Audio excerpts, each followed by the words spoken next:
이 미 매크로 고용 관련해서 김환 연구원 먼저 발표해 주시겠습니다. 예, 지난주 금요일 날 미국 3월달 고용 데이터가 발표가 됐고요. 그리고 이 데이터로 인해서 이제 미국 경기가 침체기에 진입했다라는 것들을 좀 확인할 수가 있었습니다.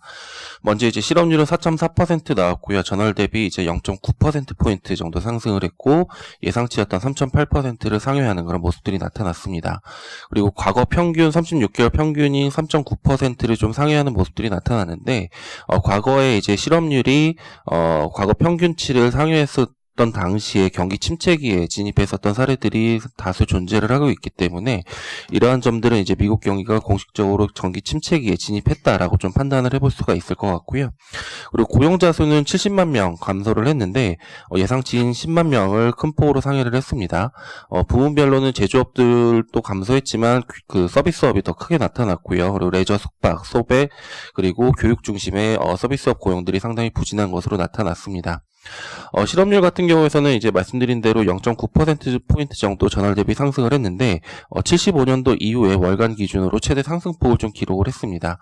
이러한 이제 그 실업률 증가 속도를 좀 감안해 보면 대공황 당시의 수준을 좀 떠올리게 하는 그런 모습들인데, 아시는 것처럼 지난주에 신규 실업수당 청구 건수가 680만 건 증가를 했고 2주 연속 한 1000만 명 정도 실업자 수가 늘어나는 것들을 좀 기록을 했었는데요. 단순 회기 분석을 하면은 이제 미국 실업률은 2분기 중에 한 26% 정도까지 올라갈 수 있는 가능성들이 있고요. 그리고 블러드 여는 총재도 30%까지 상승할 수 있다라는 것들을 언급한 바 있습니다. 그렇기 때문에 고용 부진이 상당히 이어질 가능성들이 높겠다라고 좀 판단을 하고 있고요. 다만 이제 요번 고용 보고서의 이제 서베이 조사 기간이 상당히 중요할 것 같은데 3월 8일부터 3월 14일 정도입니다. 이게 트럼프가 국가 비상사태를 선포하기 직전이었었고요. 그리고 자택대기령을 발표하기 이전의 데이터였습니다. 그렇기 때문에 이런 점을 좀 감안해 보면 향후에 이제 4월달 이후에 발표될 고용 지표는 추가적인 악화 가능성들이 높고요. 미국 노동부도 이번 데이터를 발표하면서 추가 보도 자료를 통해서 충분히 이제 코로나의 효과가 반영이 안 되었고 추가적인 악화 가능성이 존재한다라는 점들을 밝혔습니다. 다만 이제 미국의 고용 침체가 좀 지속됐을 경우에는 정책 당국의 이제 추가 부양책 논의가 좀 가시화될 가능성들이 존재를 한다라고 좀 보고 있고요. 펠로시 하원 위원장은 이제 네 번째 경기 부양책들을 좀 빨리 시행해야 된다라고 언급을 했지만 그 안에서는 인프라에 관련들은 좀 인프라 투자에 대한 내용들은 좀 축소하고 개인이라든지 기업체에 대한 지원들을 조금 더 늘려야 된다라는 발언들이 있었는데, 인프라 투자를 통해서 이제 유효 수요가 좀 회복되고 고용 창출 효과 같은 것들이 좀 높다라는 점을 좀 감안해 보면 인프라 투자에 대한 정책들도 충분히 논의가 되지 않을까라고 좀 판단을 하고 있습니다. 이상입니다. 네, 이어서 중국 정책 박인금 연구원 발표하겠습니다.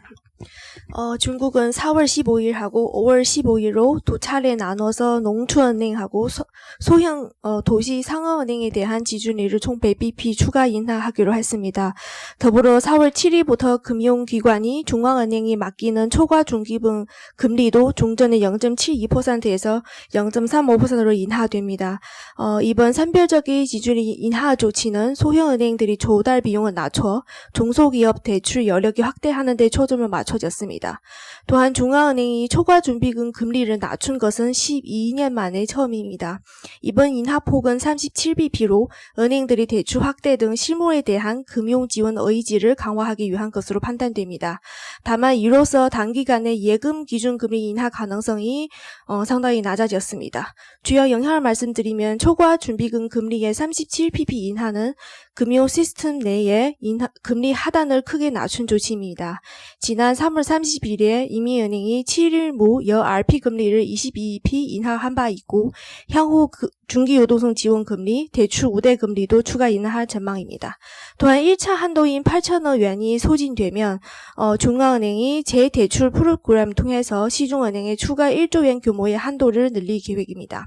정체조합 측면에서 인민은행이 신용 공급 확대와 실물 경기에 대한 대출 금리 인하 요도에 초점을 맞추고 재정 정책이 취업과 경기 안정을 도모할 전망입니다. 양회에서 대규모 재정 부양 정책이 발표될 전망입니다. 이상입니다.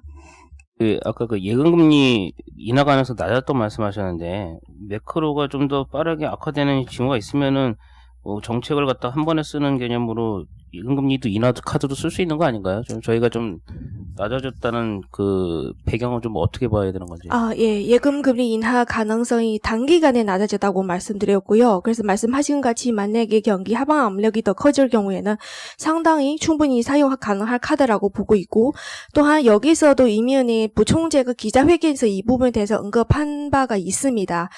일단은 예금 금리 자체가 이 이민 서민들이 이 심리를 조금 많이 영향을 미친 것입니다. 그래서 이게 다른 재테크 수단 없고 예금 금리 가지고만 재테크하는 이런 사람들의 대부분도 있기 때문에 이런 것도 고려해야 하고, 또 인플레이션과 환율 자체도 고려할 부분이라고 언급했었습니다. 그래서 인플레이션 같은 경우 CPI도 물가 상승률이 아마 2분기 후반이 돼야지만 좀 내려가는 모습이고, 환율 자체도 최근에 좀 외환 약세가 압력이 커진 상황이어서, 그래서 2분기 후반으로 갈수록 이런 경기 상황을 봤을 때는 이런 예금 기준 금리 인하 가능성도 있다고 봅니다. 근데 단기간에 조금 다른 거 이미 했기 때문에 가능성이 바로 나오기는 좀 쉽지 않다 이렇게 보고 있습니다. 네, 다음은 미국 주식 전략 인사이드 조현주 연구원 발표하겠습니다. 네, 전략 인사이드 자료 좀 참고해 주시면 될 것 같고요. 일단 최근 2020년 코로나 위기랑 가장 많이 비교되는 경기 침체 사례가 이제 2008년 금융위기 그리고 1930년대 대공황이라고 보실 수가 있겠습니다. 아무래도 그 이유는 2008년 금융위기 같은 경우는 가장 최근에 일어났고, 1930년대 대공황 같은 경우는 지금처럼 실물 경기 침체에서 비롯되면서 유사하다라는 인식이 많다라고 보실 수가 있습니다. 그림 3페이지 그림 2를 좀 참고를 하시면 결국에는 이 두 가지 과거 사례를 통해서 어떻게 정책 대응을 했고 이에 따른 이제 반응이 어떻게 일어났는지를 보면서 저희가 이제 코로나 위기에 대한 대응을 조금 할 수 있다라고 생각을 하는데요. 이 차트에서 보시는 것처럼 대공황 같은 경우는 2029년 10월 달에 주식 대폭락이 일어나고 뉴딜 정책이 실질적으로 일어나는 데까지는 거의 3년 이상이 걸렸습니다. 그리고 2008년 금융위기를 보시면 지금 얘기가 많이 나오고 있는 탈프 제도나 아니면 오바마 때 실행을 했었던 ARRA 법안이라든가 그리고 QE 확대 이런 것들도 결국에는 2008년 9월 리먼 브라더스가 파산하고 난 뒤에 좀 후행적으로 실행이 됐다라고 보실 수가 있습니다. 그런데 이제 2020년 코로나 같은 경우는 아직 뭔가 신용경색이 일어나기 전에 굉장히 빠른 속도로 정책들이 실행이 되고 있고요. 실질적으로 2008년 금융위기 때 실행했던 정책들은 거의 다 나왔다라고 보실 수가 있습니다. 지금 추가적으로 이제 재정 정책 같은 경우나 아니면은 탈푸제도, 부실 자산을 이제 매입하는 그런 법안이 아직 남아있긴 하는데요. 그런 것들은 이제 후행성이 강하다 보니 아무래도 선제적으로 나올 수 있는 정책들은 굉장히 빠른 속도로 다 나왔다라고 보실 수가 있을 것 같고요. 좀 더 구체적으로 5페이지 그림 5를 좀 보시면 1930년 대공황 때 나왔던 이제 법안들을 제가 정리를 해놨는데, 보시는 것처럼 100일 동안 15개 법안이 의회를 통과를 했습니다. 굉장히 빠른 속도로 진행이 됐다라고 보실 수가 있고요. 그만큼 경기 침체가 굉장히 크게 다가왔기 때문에 빠른 속도로 유연하게 대처를 할 수 있었다라고 보실 수가 있습니다. 그런 부분에서 이제 만약에 경기 침체가 더 강하게 이번에도 나오게 되면 이렇게 빠르게 의회에 통과가 할 수는 있다라고 보실 수가 있겠고, 그때 당시 법안들을 보시면 근본이제 폐지라든가 아니면 글래스-스티걸 법안이라든가 기업 재무정보를 공시하는 증권법이라든가 최근에도 계속해서 쓰이고 있는 굉장히 주요 핵심 법안들이 많이 있고요. 또 농부들한테 직접 현금을 지급하거나 아니면 다리를 건설하는 등 일자리를 좀 창출하는 인프라 법안도 포함이 되어 있습니다. 그러니까 결국에는 제가 말씀드리고 싶은 거는 지금 코로나 위기로 인해서 나오고 있는 법안이 거의 뉴딜 정책에서 포함되었던 법안들이 나오고 있다라고 생각을 하시면 되고요. 똑같이 7페이지를 보시면 2008년 금융위기 때도 총 4번의 재정 부양책이 실시가 되었는데 그 내용들을 보시면 지금 부실자산 구제 프로그램이 탈프 제도를 제외하고는 뭐 공공 인프라 투자라든가 아니면 세금 환급 그리고 현금 지급 이런 것들이 다 포함이 되어 있기 때문에 결국에는 지금 재정 부양책을 실시했던 그 경기 침체기 두 사례 모두 지금과 비슷하게 정책들을 실행을 했다라고 보실 수가 있습니다. 다만 이제 문제는 9페이지에 나오는 것처럼 코로나 바이러스에 따른 확진자 수에 대한 예측이 좀 어렵다라는 점이고요. 백신 개발 같은 경우도 기대감이 굉장히 높았었는데 지금은 좀 다시 많이 줄어든 상황입니다. 그래서 결국에는 2020년 경기 침체를 촉발했던 그 트리거 포인트들이 아직은 어떻게 진행될지를 가늠하기가 어려운 상황이다라는 게 지금 시장에서 불확실성 요소로 반영하고 있다라고 생각을 하시면 되고요. 정책적인 측면에서는 실질적으로 과거 두 대공황 때나 2008년 금융위기 때 수준의 빠른 속도로 진행은 되고 있다라고 보실 수가 있습니다. 그래서 10페이지를 보시면 그림 14랑 15에 과거 경기 침체기에 주가가 바닥을 다졌던 부분은 이제 정책들이 들어오면서 이제 주가가 바닥을 다지고 다시 이제 좀 올라오는 모습을 보였는데 그럼 결국에는 이제 시장에서 필요로 하는 정책들이 시의적절하게 나와주는 게 결국 주가 바닥을 통과하는데 가장 중요한 변수다라고 생각을 하실 수가 있겠습니다. 13페이지 그림 21을 좀 보시면요. 지금 현재 실행되고 있는 재정 정책 강도 같은 경우는 2008년 금융위기 때보다 좀 더 강하고요.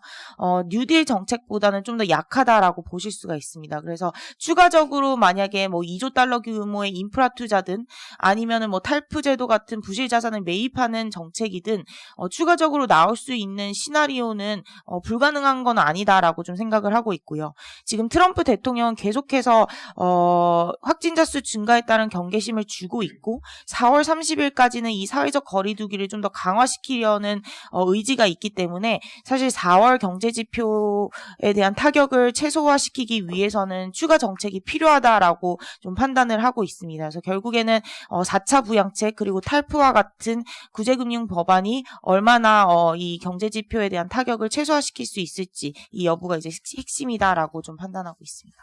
감사합니다.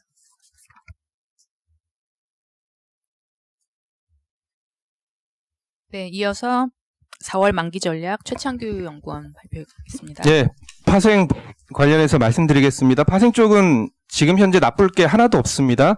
하나씩 말씀드리면 공매도 6개월 금지했죠. 그리고 시장조성자, 금융투자 쪽에서 현물매도 나왔던 근간인 시장조성자 대차 공매도 자제 공문이 2주 전에 내려와서 금융투자 현물매도 줄어들고 있죠. 그리고 증시안정화펀드 지난주에 좀 파악해 보니까 22개 운용사로 선정이 다 끝났고요. 그리고 코스피 200, 코스닥 150, KRX 300뿐만 아니라 관련된 ETF로 투자할 수 있게 되어 있습니다. 그렇기 때문에 지수 관련된 종목들, 지수 관련된 대형주들 중심으로 증시 안정화 펀드가 조만간 자금 집행이 이루어질 걸로 예상하고 있고요. 그리고 삼성전자 제가 지난주에 쪽지 보내드렸는데 삼성전자 캡 안 씌우기로 거의 확정이 됐습니다. 삼성전자 캡을 씌우게 된다면 패시브 쪽에서 넘치는 30% 넘치는 부분에 대해서 패시브 쪽에서 매도가 나올 수밖에 없는데 이런 부분들을 다 막아놨기 때문에 파생 쪽에서는 나쁠 게 거의 없다라고 판단하고 있습니다. 그렇기 때문에 물론 선물 베이시스가 좀 많이 튀어줘야 금융투자 쪽 현물 매도가 다시 현물 매수로 커버가 들어오겠지만 현재까지 상황들을 봤을 때는 특별히 대규모 매도가 나온다든지 아니면 그럴 만한 이벤트는 전혀 없다. 오히려 분위기가 있고 있다라는 표현을 좀 썼는데요. 조금만 트리거 포인트가 발생해 준다면 파생 쪽에서는 대규모 현물 매수 또 긍정적인 만기 효과가 일어날 수 있지 않을까 그렇게 좀 정리를 좀 해봤습니다. 그리고 증시 안정화 펀드 내용이라든지 그런 부분들은 제가 장중에 다시 쪽지로 보내드리도록 하겠습니다. 근데 캡을 안 씌우면은 그 ETF는 지금 현재 30% 이상 못 담잖아요. 삼성전자. 그런데 지금 문제는 또 ETF 설정에 급증하고 있고 트래킹 에러가 더 벌어지면서 운영하는 쪽 입장에서는 더 힘들어지는 국면일 텐데. 그 캡의 근간이 됐던 법안이 금융감독원 그 지수 관련된 시행 세칙에 그 지수의 비중을 30%로 적어 놓은 건데요. 제가 한 달 전쯤에 말씀드렸던 것 같은데 그 시행 세칙이 4월 1일자로 바뀌었습니다. 시행세 측이 바뀌었고 그래서 거래소가 메솔로지 즉 지수 산정 방법을 캡 안 씌우기로 바꾼 거기 때문에 그 ETF 쪽에서도 30% 이상 담을 수 있습니다. 네. 채권 전략으로 넘어가서요. 픽스드 인컴 먼슬리 강승원 연구원 발표하겠습니다. 예, 저희 4월 월간 자료이고요. 그 MM 보시면 왼쪽 그 차트를 좀 봐주시면 잘 아시겠지만 3월 중에 연준이 제로 기준 금리로 복귀를 하고 무제한 양적 완화를 발표를 했는데요. 무제한 양적 완화로 복귀한 지 한 주 만에 MBS와 국채 1일 매입 규모를 줄였습니다. MBS 같은 경우에는 일간 매입 규모가 기존 500억에서 300억 달러로 줄었고요. 국채 같은 경우에는 기존 750억 달러에서 일간 500억 달러로 줄어든 상태입니다. 이처럼 자산 매입의 어떤 속도 조절에 나선 이유가 기본적으로는 RP 금리가 안정화된 데 더해서 분기 말 수요가 좀 안정화됐기 때문이다라고 보고 있는데, 그렇다면 연준이 계속해서 속도 조절 나설 거냐? 저희는 그렇게 보고 있지는 않고요. 오히려 4월 중에 국제 매입 규모 다시 확대하고 특히나 크레딧 지원 규모를 많이 늘릴 거다라고 보고 있습니다. 저희가 지난주에 주보통에서 어떤 말씀을 드렸냐면 유동성의 위기조차도 현재 진행형이다라는 말씀을 드리면서 최근에 다른 쪽 자산에서 얘기를 많이 하고 있는 미국의 라이보 OR 스프레드가 계속해서 좀 벌어지고 있다. 이게 사실은 날로 유동성을 나타내는 가장 중요한 스프레드인데 이게 회복이 요원하다라는 말씀을 좀 드렸었는데요. 이거 관련해서 왜 그런지를 좀 자세히 말씀을 드리면 MM의 오른쪽 차트를 봐주시면 미국의 단기자금 시장에서 가장 많이 좀 투자를 적극적으로 하는 펀드가 거버먼트 MMF가 있고 프라임 MMF가 있습니다. 이 프라임 MMF는 뭐냐면 단기자금 쪽에서 국채 말고 CP 이런 식으로 회사채 쪽 투자를 많이 하는 펀드인데요. 여기서 최근에 보시면 2월 중순 이후에 환매가 무려 20% 가까이 요청이 나타나서 대규모 환매가 나타나고 있습니다. 이게 어떤 거냐면 예전에도 한번 있었는데 프라임 MMF에 투자하는 가장 주요 주체들 중에 비금융 기업들이 좀 있습니다. 우리나라로 따지면 현대차, 기아차, 모비스 이런 애들이 단기자금을 이제 금융상품 돌리는 거랑 같다고 보시면 되는데 이쪽에서 캐시를 좀 쌓으려고 하다 보니까 금융상품 들었던 거 환매하고 있다고 보시면 될 것 같고요. 이제 그런 자금들이 약 1,500억 달러 정도 이탈이 됐던 거고 그러면서 CP 시장에서 대규모 매도가 나타나니까 은행들이 CP로 펀딩이 안 되니까 은행 간 펀딩으로 수요가 몰렸고 그러다 보니까 은행 간 흔히 말하는 달러 거래 비용이라고 하는 라이보 금리가 올라가고 있다라고 생각하시면 될 것 같아요. 이게 사실 이번에 처음 있는 게 아니라 2016년도에도 프라임 MMF 관련 법안 개정하면서 나왔던 사례이기 때문에 다시 한번 반복되고 있는 사례고요. 그러면 일단 이번 주부터 CPFF라고 하는 연준의 CP 매입이 들어가면 안정화되지 않겠나? 저희도 그렇게 생각을 하고 있는데 문제는 규모입니다. CPFF 같은 경우에 규모가 확정된 건 아닌데 저희가 추정컨대 한 최대 1,000억 달러로 보이는데요. 2월 중순 이후에 프라임 MMF에 자금 나간 게 1,500억, 기관 자금만 1,000억 달러 이상 나갔고 이게 4월 2일 기준 1,000억 달러이기 때문에 이번 주 그리고 다음 주에 더 나가면 지금 하고 있는 CPF로는 도저히 리보 시장 안정화를 하긴 좀 어렵다라고 생각을 하고 있기 때문에 저희는 4월 중에 크레딧 지원 규모가 좀 늘어나겠다라고 보고 있고 거기다가 이번 달부터 그 미국 정부의 국채 발행도 늘기 때문에 구축 효과를 없애기 위해서 연준이 다시 한번 중순 이후에는 국채 매입 규모도 늘릴 거다라고 생각을 하고 있습니다. 그래서 여전히 QE로 인한 금리의 안정화 효과는 4월에도 이어질 수밖에 없다라는 말씀을 드리고요. 이제 한국만 좀 자세히 좀 말씀을 드리면 저희는 4월 금통일 같은 경우에 기준금리 동결을 보고 있습니다. 일단 하느니 시작했던 채권 안정 펀드는 이번 주부터 매입을 하고요. RP 같은 경우에도 지난주부터 시작됐기 때문에 비전통적 통화 정책의 효과를 지켜볼 시간이 필요하다는 점에서 4월 금통에서는 금리 동결을 보지만 저희는 빠르면 5월 늦어도 2분기 중에 추가 금리 인하 보고 있고 좀 더 갈급한 문제로는 총선 이후에 2차 추경 논의가 본격화될 거다라고 보고 있고 저희는 적자 국채 발행이 피할 수 없다라고 보고 있는데 이 부분에 대해서 하느니 결국은 매입값 해줄 수 있는 유일한 대책은 국채 매입 밖에 없고요. 몇 번 말씀드렸지만 금융위기 때도 국채 보유 잔액을 40% 이상 늘렸던 전례가 있기 때문에 이번 금통위에서 국채 매입 규모 확대에 대한 이야기 다시 나올 수 있다고 생각하고 있습니다. 그래서 저희가 3월 중순에 미국이랑 독일 같은 나라도 국채가 투매 대상이 되면서 금리가 급등했다가 되돌렸는데요.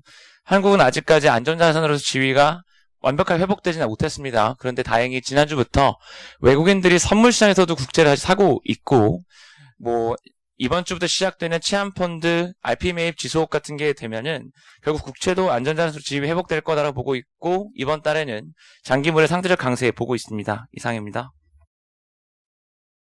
네, 다음은 소버린 위클리 신한정 연구원.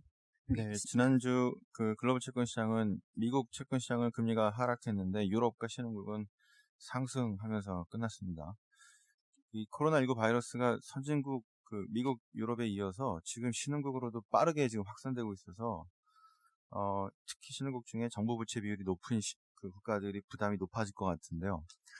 2008년 금융위기 이후에 2009년에 그 주식시장이 반등을 했고요. 그다음에 2020년부터 유럽은 재정 위기로 갔고요. 그다음에 2013년에 신흥국 위기가 나타났습니다. 근데 이게 이번에는 더 빨라질 것 같다는 생각이 드는데 지금 각국 정부가 쓰고 있는 재정은 뭐 1조 달러, 2조 이런 거는 공짜 점심이 아니기 때문에 그 부작용이 현저히 높아질 건데 지난 2008년보다 더 높은 수준의 지금 이런 재정이 필요한데 이게 부담도 높아지고 제대로 안 되면서 정치적인 혼란까지도 예상이 되는 상황들입니다. 그래서 이 부채 부담 높은 나라들의 신용등급 하향, 그다음에 자본 유출 장기간 이어질 가능성이 있겠고요.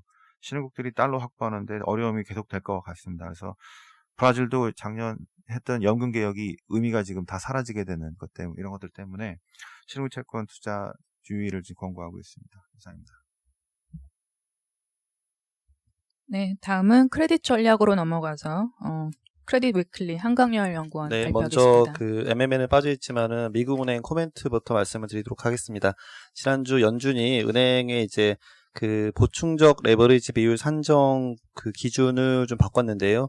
기존에 이제 레버리지 산정은 자기 자본을 총 익스포저로 나눈 배율입니다. 근데 이 총 익스포저에서 국채와 그다음에 은행들이 이제 연준에 보유하고 있는 예금을 제외를 했습니다. 그러니까 이런 이제 국채와 연준 예금이 제외됐으니까 그 사실 이제 총 익스포저가 조금 여유가 더 생긴 거고 은행들은 자본 확충 없이 대출을 비롯해서 위험자산 투자를 좀 늘릴 수 있는 여지가 확대가 되었습니다.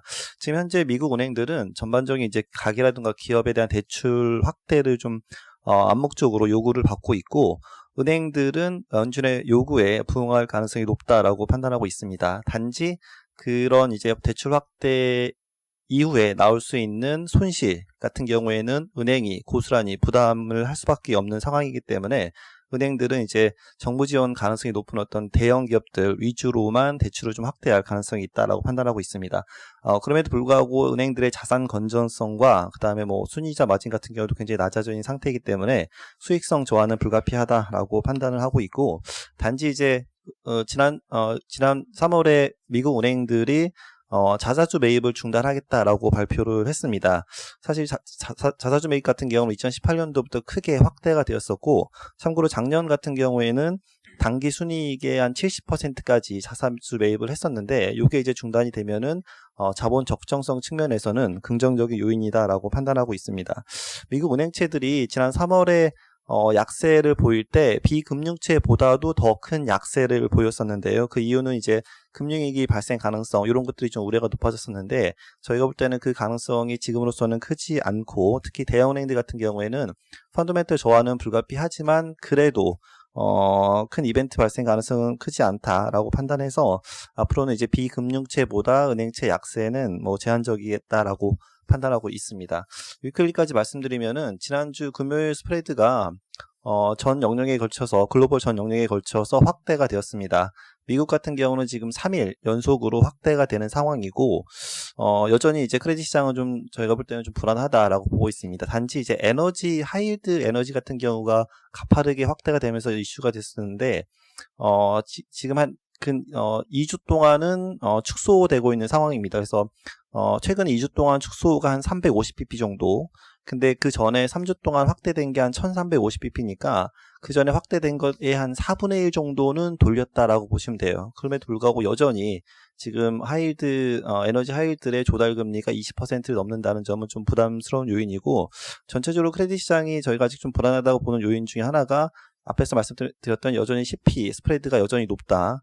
그 다음에 회사채 거래도 사실은 좀 예전보다는 그래도 거래가 좀 풀리긴 했지만 여전히 매수 호가가 확대되어 있습니다.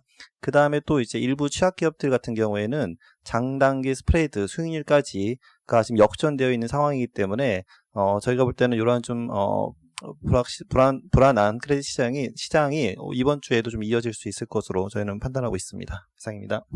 아까 말씀하신 것 들어보면은 좀 미국 은행채 좀 결국 좀 많이 쌓였으니까 사자는 의미로 좀 들리는데 맞는 건가요?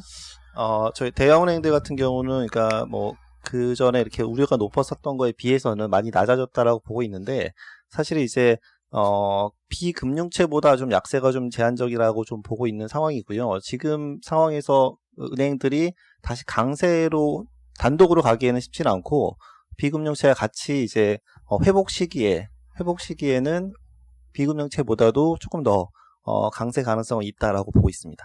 정책 당국의 암묵적 요구에 의해서 결국 좀 순이자 마진이라든지 이런 수익성 악화 우려가 있다고 했는데 미국이야말로 진짜 주주 소송의 천국인데 요즘 주주들이 이거 가만히 두고 보나요? 그러니까 주주들도 지금 제가 볼 때는 이제 그들의 그 목소리를 지금은 크게 낼 수는 없는 상황이다라고 보고 있어요. 아무래도 정부의 눈치를 볼 수밖에 없고 예전에 금융 그 위기 때 글로벌 금융 위기 때 정부 지원을 받은 주체이기 때문에 지금 이제 이렇게 상황이 좀 안 좋은데 주주들을 위해서 뭔가 이제 목소리를 크게 내기는 쉽지는 않다라고 보고 있습니다. 네, 다음은 원자재 전략 황병진 연구원 발표하겠습니다. 네, 트럼프 대통령이 최근에 그런 조만간 이 석유 전쟁에 개입을 할 거다라고 일단 시사한 이후에 지난주에 사우디아라비아, 러시아 중심으로 해서 하루 평균 1,000만 배럴 이상의 감산을 할 거다라고 소식을 전하면서 유가가 급등한 바 있습니다. 그리고 지난주 금요일 같은 경우에는 러시아 푸틴 대통령도 글로벌 공조에 지지하는 발언을 했고요. 사우디아라비아를 중심으로 한 오펙 회원국들도 긴급 회동을 소집을 하면서 지난주 유가의 강세를 좀 지지를 했다라고 일단 보는데 주요 산유국들의 그런 석유 시장 안정화라고 하는 염원이라고 하는 부분은 WTI 가격 기준 20달러의 하방 경직성을 강화해주는 요인이라고 일단 보지만 결국은 이 석유 시장 안정화를 위한 그런 해법에 대해서는 주요 산유국들이 좀 동상이몽의 양상을 좀 보이고 있다는 점에서 당분간 변동성 장세는 계속 지속이 될 거다라고 좀 보고 있습니다. 석유 시장이 바라는 석유 시장 안정화, 그걸 위한 그런 감산 공조가 나타나기 위해서는 일단 풀어야 할 과제들이 상당히 좀 많다라고 보는데요.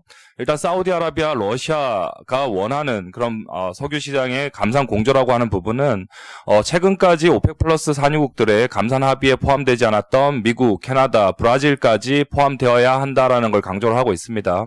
하지만 지난주 금요일 트럼프 대통령이 오일 메이저들과의 일단은 그런 회동에서는 일단 미국 셰일 오일은 감산할 의향이 없다. 그리고 저유가가 그런 셰일 오일 생산자들을 위협할 경우에는 사우디라든가 아니면 러시아산 원유에 수입 관세를 매기겠다라고 좀 대응을 하고 있는 상황입니다.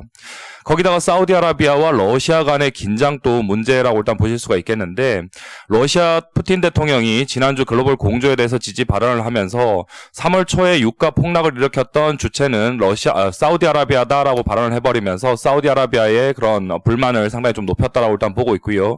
당분간 오늘 예정되었던 긴급 회동 자체가 4월 9일로 지금 미뤄진 상황이고 사우디아라비아와 러시아 간의 긴장 자체가 완화되기 전까지는 이 감산 공조라고 하는 부분 자체가 상당히 좀 요원할 수 있다라고 봐서 뭐 단기적으로 20달러의 하방 경직성이라고 하는 부분은 저희가 좀 보고는 있지만 결국 변동성은 계속 좀 겪을 거다라고 좀 예상을 하고 있는 상황입니다. 이상입니다. 네. 산업 기업 분석으로 넘어가서 SK 이노베이션 S-오일 황윤식 연구원 발표하겠습니다. 네, SK 이노베이션 먼저 말씀드리겠습니다. 일단 전제 마진 약세가 좀 이어지고 있고요. 최근에 좀 더 약세가 좀 강화된 모습이기 때문에 최근 10년 PBR 밴드 하단을 적용해서 목표 주가를 좀 낮췄습니다. 다만 이제 밸류에이션 매력이 이제 타기업 대비 좀 좋아졌고요. 그리고 이제 2차 전지나 분리막 등 신사업 투자를 통해서 성장성을 갖고 있기 때문에 그 투자 의견 바이넌즈 유지를 하겠습니다. 1분기 영업 적자가 한 8,392억 원으로 사상 최대 규모 분기 적자를 기록할 걸로 보고 있습니다. 기존 추정이 지난 이제 리뷰 때 이제 1,670억 좀 보수적으로 기존 추정 대비로 가장 보수적으로 했는데도 지난 4월 유가가 급락을 하면서 재고 평가 손실이 큰 규모로 좀 발생을 하면서 전체 영업 적자로 그게 좀 돌아선 상황입니다. 12월 평균 유가가 $60 정도고 3월 평균 유가가 한 $30였기 때문에 대략 한 $30 정도의 재고평가 손실이 좀 반영된 수치라고 좀 보면 될 것 같습니다. 기말 재고평가 손실도 있지만 이제 원재료 투입차에 의한 그런 이제 효과, 레깅 이펙트도 발생을 하면서 적자가 좀 큰 폭으로 좀 발생을 했고요. 종합화학 같은 경우는 뭐 스프레드도 축소는 됐지만 그래도 프로필렌이나 벤젠 일부 제품에 대해서는 스프레드가 확대되면서 뭐 영업이익은 뭐 양호한 수준이 예상보다 양호한 수준이 좀 유지된 걸로 판단을 합니다. 2분기에도 영업 적자가 좀 지속될 걸로 예상을 하고 있는데요. 일단 그 3월 평균 유가 30불이라고 보면은 2분기 후반 평균 유가가 30불 미만에 머문다면은 재고평가 손실이 추가적으로 좀 발생할 수밖에 없다. 그리고 이제 정제 마진도 사실 지금 굉장히 좀 안 좋은 상황을 좀 반영을 했고요. 그리고 이제 소재 기업 같은 경우는 그 수요 감소가 전체적으로 뭐 1분기 2월 중순부터 좀 감소하기 시작을 했는데 2분기는 일단 전체 분기로 좀 추정을 할 수밖에 없는 상황인 것 같습니다. 그래서 소재 사용 시차를 고려를 했을 때 수요 감소 효과는 2분기에 조금 더 크게 발생하지 않을까 그런 생각을 하고 있고요. 다만 이제 다행스러운 거는 이제 OSP가 크게 좀 하락을 했습니다. 그 4월달 $6 하락하면서 정유 부분의 마진에 좀 그 개선되는 영향이 좀 있기 때문에 뭐 이런 부분을 제외하고는 뭐 전반적으로 뭐 2분기 동향은 그렇게 좀 불리하다 이렇게 판단을 하고 있습니다. SOL 말씀을 드리겠습니다. 일단 목표 주가는 뭐 코로나19 영향으로 금융시장이나 소비시장이 굉장히 좀 불확실성이 확대됐기 때문에 전체 시장에 대한 이제 할인율 이제 15%를 적용을 했습니다. 물론 이제 코로나19나 금융시장 불안이 좀 완화될 경우에는 이런 할인율을 좀 제거를 해 나가도록 하겠습니다. 투자 의견은 여전히 홀드를 좀 유지를 하겠고요. 전체 실적 추이는 SK 이노베이션하고 굉장히 좀 비슷한 양상을 보이는 상황입니다. 1분기도 4,135억 원 적자로 분기 사상 최대 적자를 좀 추정을 좀 하고 있고요. 타 기업 대비 항공유 비중이 조금 더 높습니다. 지금 항공산업이 어려운 거를 감안을 하면은 조금 더 그런 부분이 좀 불리하게 작용을 한다. 그걸 좀 보고 있는 상황입니다. 2분기도 마찬가지로 정유 제품이나 석유화학 쪽에 수요 부진이 출하량 감소로 좀 나타나지 않을까 예상을 해서 전체 영업 적자 2,734억 원으로 예상을 하고 있습니다. 정유 기업으로서는 사실 탈정유가 숙제인 상황입니다. 앞으로 단기적으로는 코로나 영향도 있지만 장기적으로도 전기차 자동차 확대 그리고 이제 탄소 배출 저감 운동을 통해서 수요가 구조적으로 좀 감소를 하기 때문에 이런 부분들에 대한 이제 노력이 필요하다라고 좀 판단을 하고 있습니다. 이상입니다. 유가가 많이 빠지는 상황에서 지금 재고 때문에 일단은 손익이 되게 좀 크게 움직이고 있잖아요. 솔직히 이렇게 쌀 때 오히려 재고를 좀 늘리는 방향으로 좀 정유사를 움직이나 아니면은 재고 관리를 좀 어떻게 하고 있는지 좀 궁금하네요, 최근에. 지금은 재고 관리를 할 수 있는 상황은 아닌 것 같고요. 정유사 입장에서는 최대한 항상 재고를 낮춰가는 게 가장 이제 좋은 방향이라, 그러니까 제품 재고는 무조건 이제 낮춰가는 게 좋은 거고요. 원재료 재고야 이제 쌀 때 이제 늘리는 게 이제 맞는 건데, 지금은 그거를 예측하기가 굉장히 어렵기 때문에, 그런 재고 플레이를 이렇게 적극적으로 좀 하지는 못하는 상황인 것 같습니다. 그러니까 석유화학 같은 경우는 이제 납사, 조금 더 이제 재고 평가에 대한 이제 여력이 있기 때문에, 그런 이제 납사에 대한 재고 플레이를 조금씩은 하는데, 정유는 사실 이제 그런 것보다는 조금 더, 어렵다고 보면 될 것 같습니다. 14년도에도 유가 급락 당시에 보면은 밸류에이션 현재하고 좀 비슷한 상황인 것 같은데요. 그 당시에도 유가가 저점 찍고 나서 좀 돌아섰을 때 주가 폭발 상당히 좋았던 것 같은데 그런 관점에서 그 당시하고 좀 비교해 보면은 주가 향후 좀 어떻게 좀 보시는지.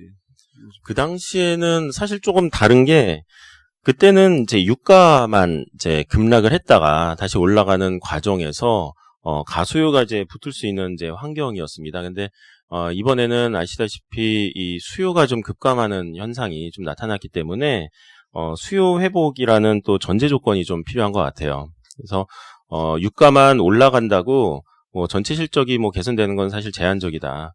그리고 뭐 재고평가 이익은 붙을 수는 있지만 사실 그게 따져보면은 이제 워킹 캐피탈이 그대로 증가하면서 현금 잉여 현금이 좀 이제 소멸되는 이제 그런 효과가 있거든요. 그래서 유가 상승하면 이제 분기 실적도 개선은 뭐 되겠지만 영업이익단에서는 사실 지금 수요 개선이 되는 게 좀 가장 좀 중요한 상황인 것 같고요.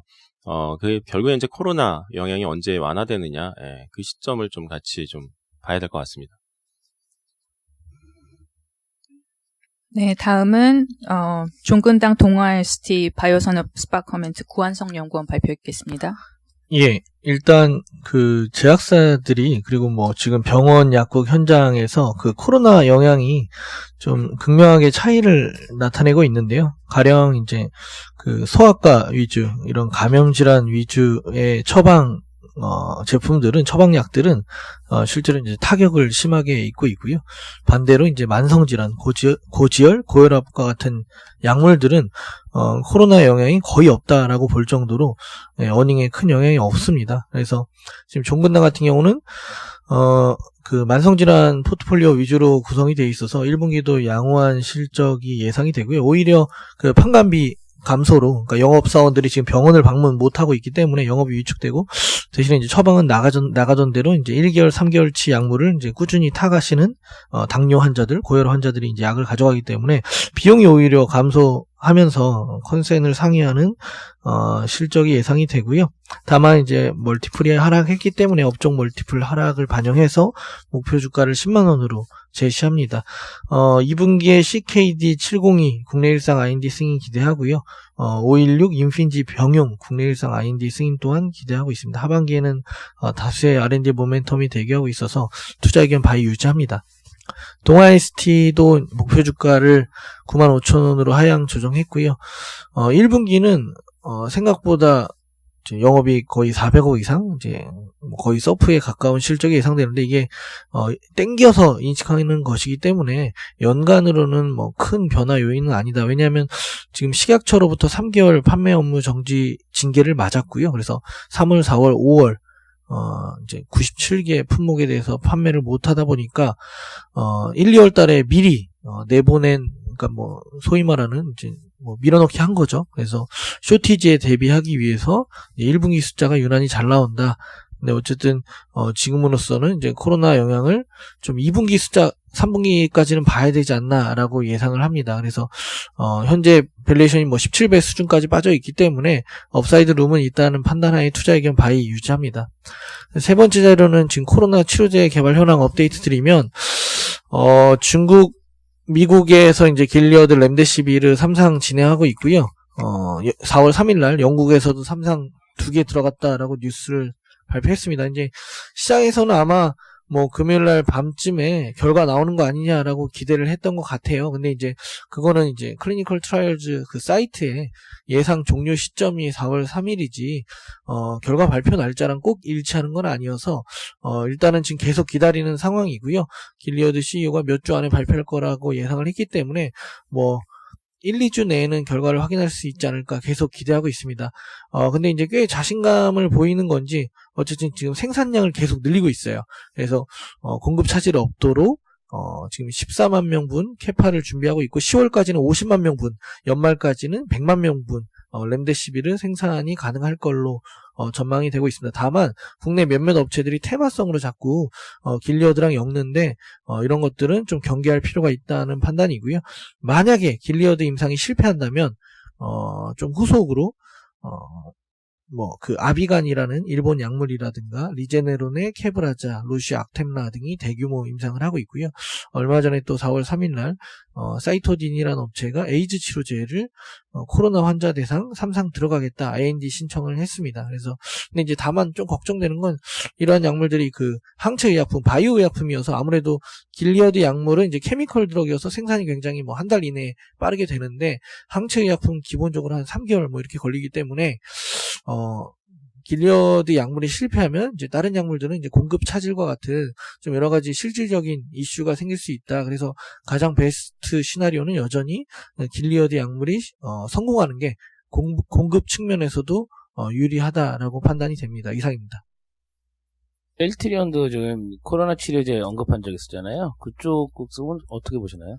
뭐 일단 그 기사상에 보도된 바에 따르면 아마 9월쯤 이제 임상 들어가는 게 착수하는 게 목표여서 이제 상당한 시차를 두고 있다라고 보여집니다. 네, 다음은 일진 머티리얼즈 고정호 연구원. 네, 일진 머티리얼스 1분기 실적은 시장 기대치를 하회할 것으로 저희 보고 있고요. 우선 최대 고객사인 삼성 SDI 1분기 배터리 출하량을 낮췄기 때문에 일진 머티리얼스의 전지박 출하량도 부정적일 것으로 보는 게 맞다라고 봅니다. 1분기 이제 구리 가격 하락 영향은 제품 ASP 변화에는 크지 않을 것으로 보고 있는데, 이유는 판가 영향으로 이제 판가 반영이 이제 최소 2개월 정도 이제 레깅이 있기 때문에 1분기 ASP 변화는 크지 않을 것으로 보는데, 2분기 이후에 이제 ASP 하락으로 연결될 가능성은 상당히 높다라고 이제 보고 있습니다.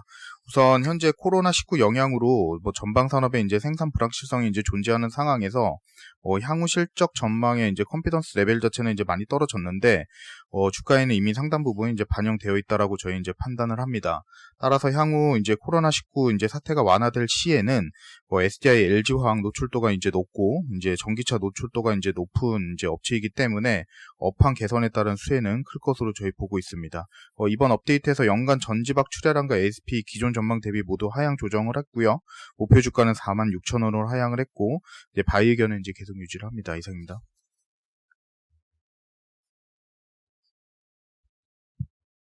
네. 질문 없으시면 이상으로 자료 발표를 마치겠습니다.